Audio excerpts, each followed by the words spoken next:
Good evening. I'm Stacey Amos for News Channel 8, and these are the top stories that we have for you tonight. A life-saving expo put on by VITEMA.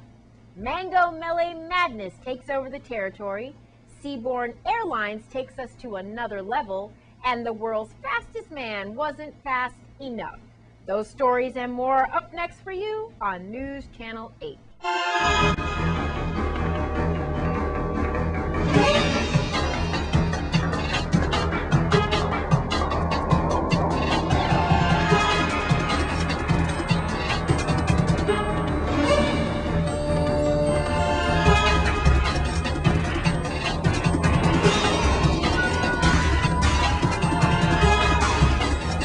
Top story tonight, VITEMA held an important expo over the weekend, as we all need to keep our guard up for hurricane season. Let's take a look. This is Elton Lewis, director of VITEMA. It's Saturday morning. We're right here at the Sunshine Mall with our mini expo in conjunction with the management of Sunny Owl Shopping Mall. As you all know, we held our All Hazard Expo back in May, starting on the 24th to the 27th, where we had an opportunity to go to each of the islands and talk about hurricane preparedness. It's no surprise that we are currently into the 2012 Atlantic hurricane season, and a part of being self-sufficient is ensuring that we provide information to the general public. Once again, we are asking that all families and government agencies and the entire Virgin Islands as a whole be prepared for any eventuality that we might have during this Atlantic hurricane season. St. Croix Rescue, we are a volunteer organization. In an emergency, we support VITEMA, and when we have disasters, we also support the fire department at rescues such as car extrications, high-angle rescues. We also support the Virgin Islands EMS. Sometimes the ambulance may be down or the mass casualty events. We respond with an ambulance to assist them with patient care. My name is Shantu Scotliff. I'm part of the Office of Public Health Preparedness with the Virgin Islands Department of Health. Right now, currently, we are at the VITEMA Expo with the Department of Health. In the background, you have my coworker, Sandra Charles, who is currently engaging herself with conversation with several patrons, teaching them about dengue, cold and flu, hurricane preparedness, poison control. Public health preparedness serves the community with every effort to ensure that the public is safe and sound. In other news, the VIPD held a mock tactical drill over the weekend, and it continued today in the abandoned Deshabert housing community. News Channel 8's Wes Small files this report. Here with St. Croix Police Chief Chris Howe, and it's a tactical training here, and this is real serious as we see our officers. And you guys went through a mock drill. You had Senator Sanders that was held hostage over the weekend. Just pretend and mock. And Chief, how's it going with this exercise? It's going really good. It's a total of 8 days that about 45 officers have been training. It's primarily tactical training, but we've also incorporated TAC-MED, or treatment of life-threatening injuries.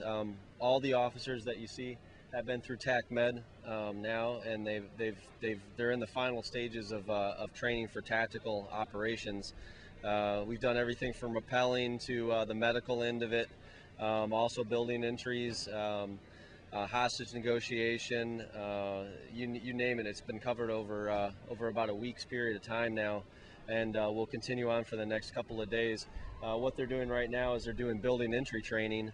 They have a group from Florida. Florida Counter-Drug came down with about 7 officers who are SWAT officers in the states that are putting on this training for us, and they're playing bad guys, and they're firing Glock handguns, but they're a special type of weapon that fires what's called a simunition round. So it fires an actual like a paint bullet, so you'll know when you're hit. You'll get a mark on you, and it stings a little bit, so there's an incentive not to get shot.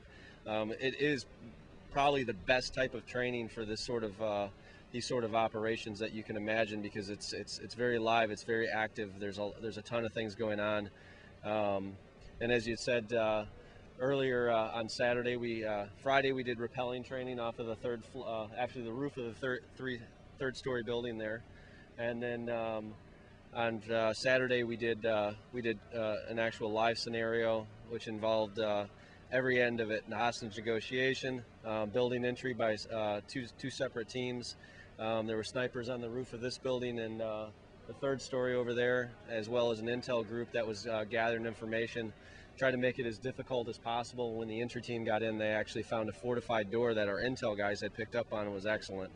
And they were able to get through the fortified door, but it was definitely one of the worst doors they've ever had to ram. So it took them a while. Took them a little bit, but the senator came out just fine. When they got inside the building, they found the senator with a hostage taker had a gun to his head, and the tactical team put two simunition rounds to the center of his head, and not the senator's head, the center of the bad guy's head, and everything ended well. I want to thank Police Chief Hal and all the men and women here that do this so we could sleep safer at night. Just in case you're joining us, this is a mock tactical drill here at abandoned Disha Bird housing community. And Senator Sanders, he was not really taken hostage, okay? A lot of people really think that he could have got hurt or something like that. He is okay. He's alive and well. I'm Wes Small for News Channel 8. Senator Ronald Russell has an important message for us tonight. News Channel 8's Wes Small is with the Senate President now. Thank you very much, Stacy. And I want to say happy Emancipation Day and happy 4th of July to everyone out there. Here with the Senate President, Ronald Russell, has very important messages for us today. And one of them I know is about the VIPD consent decree order from the federal, and short-term memory loss already hit me, Senator. You had another message as well for the people today, and welcome. Well, first of all, Wes, thank you very much. Yes, sir. Happy Emancipation Day and Independence Day. Yes, sir. It's one of the most important celebrations that we have in the territory, and it spanned a long time from 1848 to now, when we're looking to get a Supreme Court that is gaining full jurisdiction. But I want to first speak about the budget, because we just got a budget. And it's an austere budget. It's a month late, but the Senate will meet the deadline, Wes, because we will abbreviate our schedule. But the budget demonstrates that we really got to curtail our spending in government. We have less money, Uvenza is gone, and we also have to come up with creative ideas to make new industries, creative ideas to find ways to make money and to provide the services to the people that they can expect. So we have the road ahead cut out for us, Sure. But we are going to apply ourselves, and we expect to have a budget timely passed by the legislature and ready for October 1st. There may be some sacrifices that might be necessary in some agencies, but we will address the priorities of the people. In terms of the peace officer status, Wes, you know better than I the scourge and the siege that we've been having in the territory regarding crime. Yes, sir. And crime is not only a Virgin Islands problem, it's hitting the entire Caribbean, Puerto Rico and some of the other islands. We need help. And we've crafted a good bill. We've brought it back, Senator Sanders and I. We've met with the ATF director. We've met with the governor, the senators, and we believe we have a good bill. What we want to do is, when it's scheduled for those persons who might have concerns, come out and participate in the committee hearing, voice your concerns, and maybe we might have to adjust the bill, but we need help, and that bill is giving us an opportunity to get federal help to deal with our crime situation. And the last thing is the Constitution. We are going to proceed with Constitution in terms of having meetings to hear what the people think about our Constitution. We had to petition Congress again. It's time that we stop petitioning Congress. Beginning July 23rd, we're going to have meetings in St. John, then we have meetings in St. Croix, and then we're going to have meetings in St. Thomas to deal with the Constitution. We want people to come out west. Tell us what you think about the Constitution, how we should do it. We ain't spending no extra money. We ain't doing nothing like that. We're going to save money. What we want to do, though, is to get a Constitution to the people.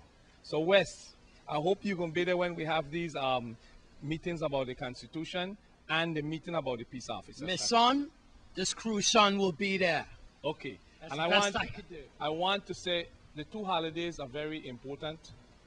One grants us emancipation in 1848. That's right. And July 4th is the independence of our wonderful nation. Right on. Celebrate it with a sense of pride and honor, because the Virgin Islands is the best place to live, and the United States of America is the best country and nation in the planet. With Senate President Ronald Russell, and I'm sure he speaks for all of our senators out there, happy Emancipation Day and happy 4th of July as well. I'm Wes Small for News Channel 8. And we'd like to thank Senator Russell for his time. Were you lucky enough to catch the annual Mango Melee exhibition held over the weekend? We have the highlights. We're here at Mango Melee. It happened to be with my beautiful mother. We were having so much fun. She entered something, so we're waiting to see if she won. But how are you feeling? I am feeling awesome. Every year I have been doing this for about 5 years.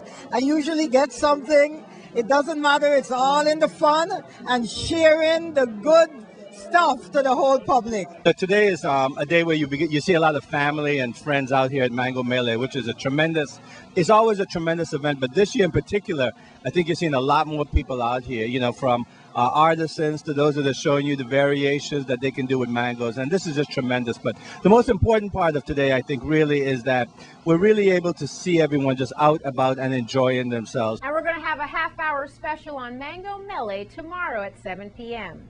Coming up, Usain Bolt didn't bolt fast enough. That's next in your Caribbean Report. This is News Channel 8. This is News Channel 8. Now here's your Caribbean Report.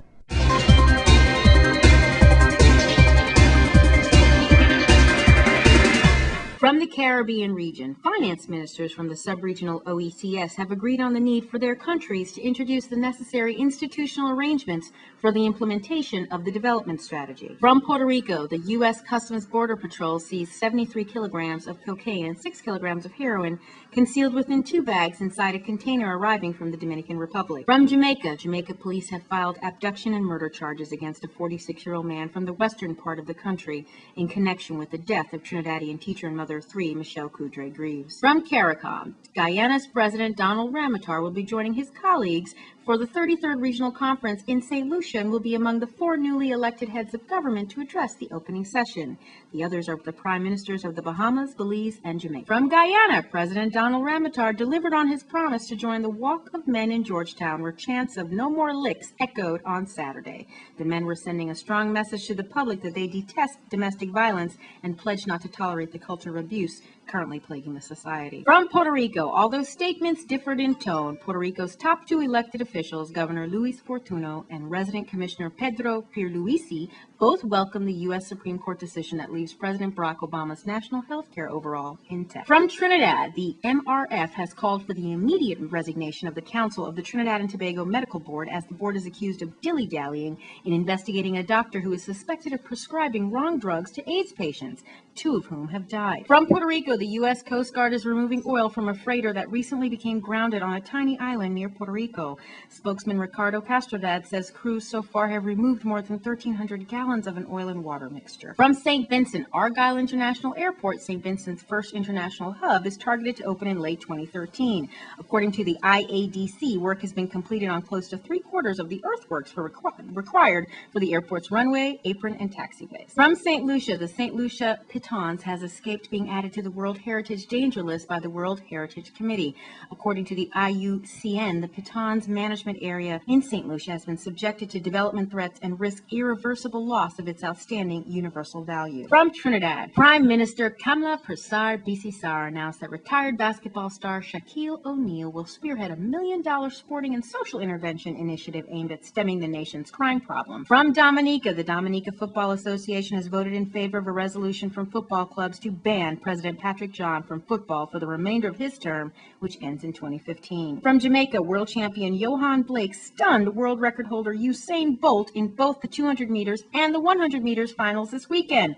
Blake is clocking the fastest time in the world this year and setting the stage for an enthralling battle at the London Olympics. And in your cricket update, a West Indies cricket team written off as World 2020 contenders only a week ago has suddenly got its groove back. With a carnival-like atmosphere and a sold-out Central Broward Regional Park Stadium, the West Indies beat New Zealand over the weekend.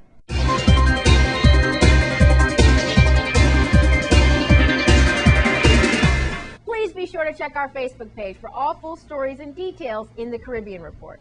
Now, Seaborne Airlines is taking it up a notch. Thank you very much, Stacy. Good news as we approach 4th of July and Emancipation Day here at the Krista Said Dock with Omar Ursulchuk, and he is President, CEO of Seaborne Airlines here.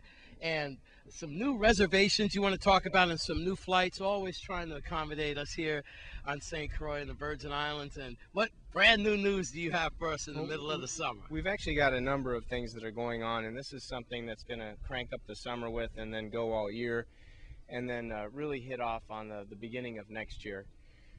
Starting in about mid-July, we'll have a new reservation system that's rolling out, and it's essentially what's going to do. A good reservation system should not really be noticed by anybody. It should just be there and be able to be used easily. And that's the focus of this new system. It will allow folks to do what they do now, which is to call in and make easy reservations, check in at the counter, make easy reservations, and also to go online and do the same thing. Of course, they'll be able to do changes online, and one thing that we will add is the ability to actually check in ahead of time with your boarding pass, buy your luggage allowance ahead of time if you have excess luggage. And so when you show up here, there's a lot less work to do. You can take a little more time to show up. We hope we'll still show up on time, of course. All right. And that's one of the beginnings. The reservation system will also allow us to begin interlining with other carriers eventually. Now, we have to put those relationships together. We've been talking to some carriers already. And that will take some time, of course, but that will mean that you're able to check you and your bags all the way through to your destination from St. Croix or coming to St. Croix, so that you don't have to worry about going outside, getting your bags and checking them back in at Delta, American, or whomever. That makes it a lot easier, man. Well, we hope so, and again, that's a lot of work. Those will be relationships that we're going to build upon, and we probably won't be doing those items until sometime early next year, beginning early next year. The other item that's changing is that we're going to be adding a new equipment to Seaborne's fleet for the first time in the company's history. The Saab 340B. The Saab, which people know Saab Automobiles, is actually a separate company. There's also Saab Trucks, and this is the company that builds the fighter jets. There are over 600 of these aircraft that have been built. It's a very solid piece of equipment. Seats up to 34 passengers, or double what the Twin Otter, what you see out here. Yes. And it's also twice as fast.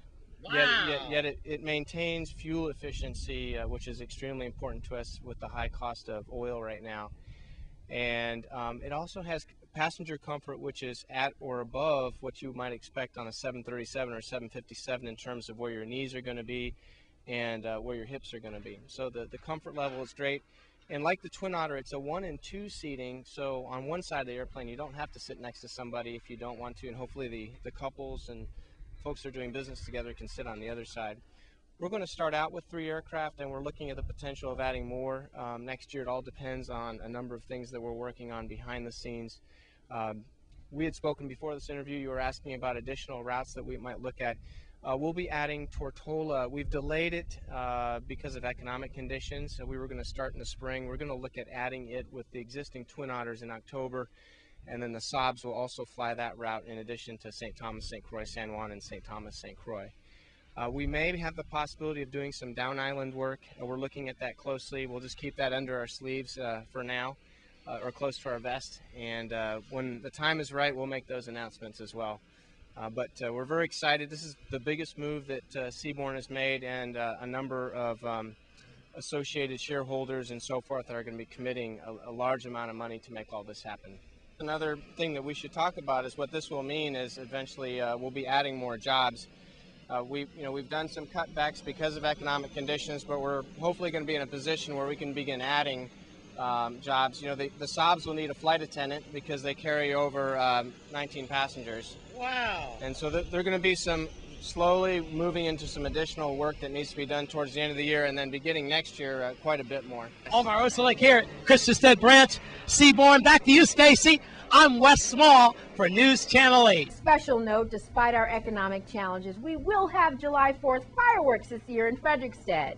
Now coming up, it's basketball highlights in your Sports 411. This newscast has been sponsored by Mario's Virgin Crystal.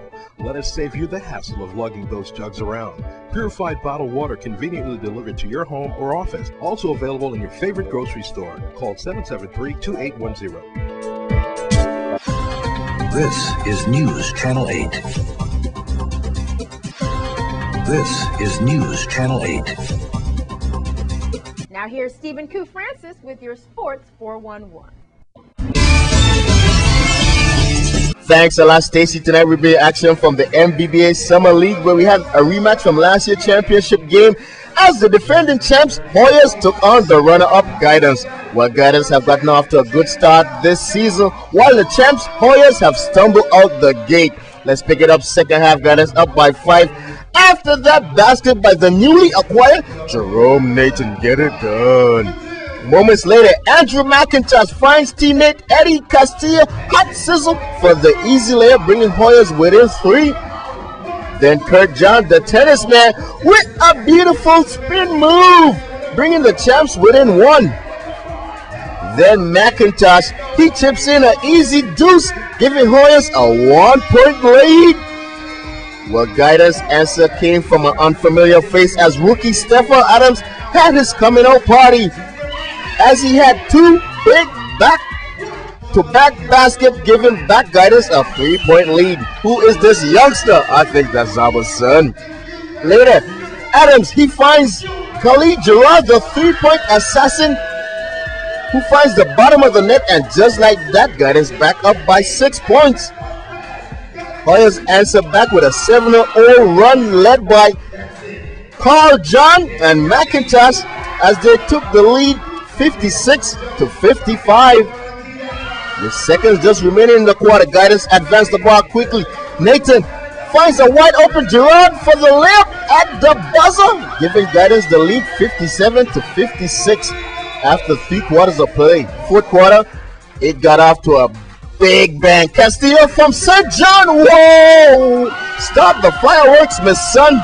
Oh, that's deep. That's deep. Well, the rookie Adams was giving Guidance a huge spark. Here he ties things up at 59. Oh, Adams, he is balling.